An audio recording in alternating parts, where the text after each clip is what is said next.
പിതാവിനും പുത്രനും പരിശുദ്ധ റൂഹായിക്കും സ്തുതി, ആദ്യം മുതൽ എന്നേക്കും തന്നെ ആമേൻ. ഇന്ന് സെപ്റ്റംബർ മാസം 1-ാം തീയതി തിങ്കളാഴ്ച. വിശുദ്ധ യോഹന്നാൻ്റെ സുവിശേഷം 2-ാം അധ്യായം 3-ാമത്തെ വാക്യം. വീഞ്ഞ് പോരാതെ വരികയാൽ യേശുവിൻ്റെ അമ്മ അവനോട്, അവർക്ക് വീഞ്ഞില്ല എന്ന് പറഞ്ഞു. ഈ വർഷത്തെ 8 നോമ്പിൻ്റെ പ്രഥമ ദിവസം ഇന്നാകുന്നുവല്ലോ.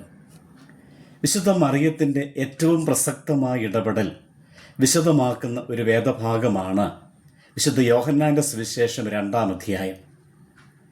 ഈ ഭാഗത്തിലെ വിവരണപ്രകാരം യേശുവിൻ്റെ അടയാളം അഥവാ അത്ഭുതത്തിൻ്റെ ആരംഭമാണ് ഇവിടെ കാണുന്നത്. കാനായിലെ ഭവനത്തിൽ ഒരു പ്രതിസന്ധി ഉണ്ടാകുന്നു. അതാകട്ടെ വിവാഹ വിരുന്നിലെ മുഖ്യ ഇനമായ വീഞ്ഞ് തീരുന്നത്. വിവാഹ വിരുന്നിൽ ക്ഷണിക്കപ്പെട്ട് കടന്നു വന്ന വിശുദ്ധ ദൈവമാതാവ് ഇതറിഞ്ഞ് തൻ്റെ പുത്രനായ യേശുവിനോട് അപേക്ഷിക്കുന്നു. യേശു സ്വർഗത്തിൽ നിന്ന് വന്നവനാണെന്നത് ഉൾക്കൊണ്ട് അവനിലൂടെ അതിനൊരു പരിഹാരം കണ്ടെത്തുവാൻ മറിയം ശ്രമിക്കുന്നു. മധ്യസ്ഥത അർപ്പിക്കുന്നു. യേശു തമ്പുരാൻ അത്ഭുതം പ്രവർത്തിക്കുന്നു. കുറവിൻ്റെ അനുഭവത്തെ നിറവിൻ്റെ അനുഭവത്തിലേക്ക് നയിക്കുന്നു. ആ ഭവനത്തിൽ ദൈവിക ഇടപെടൽ സാധ്യമാക്കാൻ മറിയം വഴിയൊരുക്കുന്നു. അതിലൂടെ അവിടുത്തെ പ്രതിസന്ധിക്ക് പരിഹാരമാകുന്നു. ദുഃഖമുണ്ടാകേണ്ട സാഹചര്യത്തിൽ നിന്ന് സന്തോഷത്തിൻ്റെ അനുഭവം മറിയത്തിൻ്റെ ഇടപെടലിലൂടെ, മധ്യസ്ഥതയിലൂടെ സാധിക്കുന്നു. ഇത് നമുക്ക് നൽകുന്ന സന്ദേശം, നമ്മുടെ ജീവിതത്തിലെ പ്രതിസന്ധികൾക്ക് ലോകപ്രകാരം പരിഹാരം സാധ്യമല്ല എങ്കിലും ദൈവസന്നിധിയിൽ എല്ലാത്തിനും പരിഹാരമുണ്ട് എന്നും, മാതാവിൻ്റെ പ്രാർത്ഥന വഴിയായി യേശു അത്ഭുതം പ്രവർത്തിക്കും എന്ന വിശ്വാസത്തിലേക്കാണ്.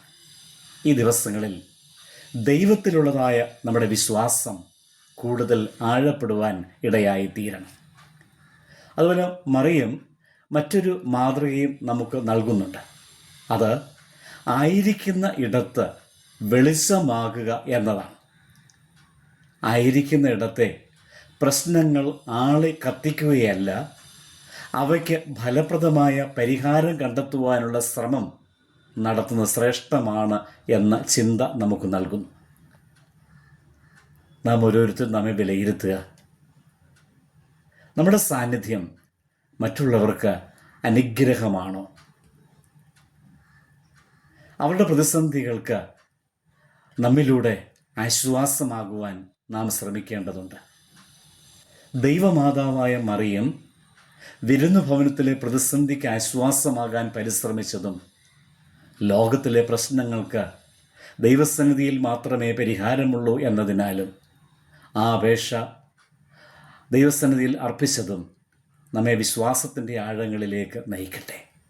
ദൈവത്തിൽ ആശ്രയം വയ്ക്കുന്ന വിശ്വാസികളാകുവാൻ നമുക്കും ശ്രമിക്കാം. ദൈവം അനുഗ്രഹിക്കട്ടെ.